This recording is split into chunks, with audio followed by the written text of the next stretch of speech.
샴의 법칙이란 경제학자 클라우디아 샴이 개발한 경기 침체 판단 지표입니다.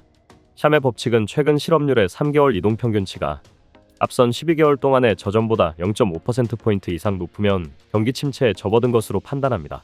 1970년 이후 미국에서 단 한 번의 예외가 없었습니다.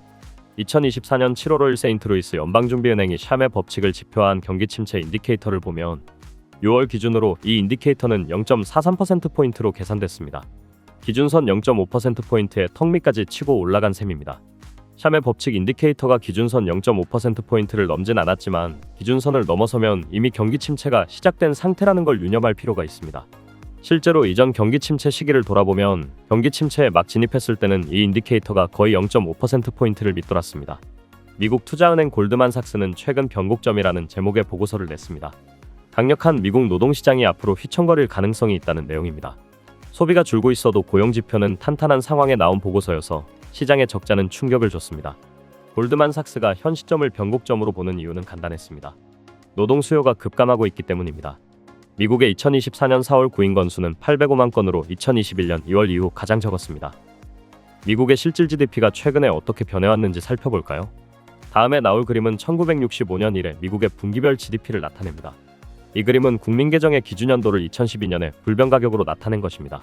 이 데이터가 보여주는 가장 두드러진 특징은 시간이 흐름에 따라 실질 GDP가 증가했다는 사실입니다. 2021년 미국의 실질 GDP는 1970년 수치의 4배에 가깝죠.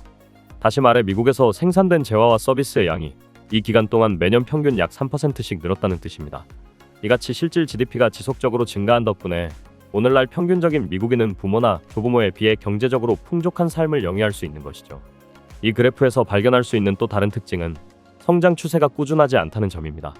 실질 GDP가 대체로 상승하지만 간혹 감소 추세를 보이는데 이런 일은 경기 침체일 때 일어나죠. 그래프에는 경기 침체기가 붉은색 수직 막대로 표시되어 있습니다. 공식적으로 언제 경기 침체가 시작되었는지 판단하는 분명한 기준은 없지만 대체로 실질 GDP가 2분기에 걸쳐 연속적으로 하락하면 경기 침체라고 보는 것이 관행입니다. 경기 침체기에는 소득이 감소할 뿐 아니라 실업이 늘고 이윤이 감소하며 파산이 증가하죠. 거시경제학의 상당 부분은 실질 GDP의 장기 성장과 단기 변동을 설명하는 데 목적이 있습니다. 이 두 가지 목적을 위해서는 각각 다른 모형이 필요합니다. 우선 실질 GDP를 포함한 주요 거시경제 변수의 장기 행태로 분석합니다. 그 분석 결과를 토대로 단기 변동에 대해 설명할 수 있죠. 그리고 1953년 이후부터 한국의 실질 GDP 추이는 다음과 같습니다. 이 그래프는 국민계정의 기준연도를 2010년에 불변 가격으로 나타낸 것으로 2024년 명목 GDP는 2191조 원, 실질 GDP는 1995조 원입니다. 만화로 보는 맨큐의 경제학 강의는 휴넷 또는 이패스 코리아에서 유료로 수강할 수 있습니다. 경제학의 베스트셀러 만화로 보는 맨큐의 경제학 시리즈 2판 출간. 지금 온오프라인 서점에서 만나보세요.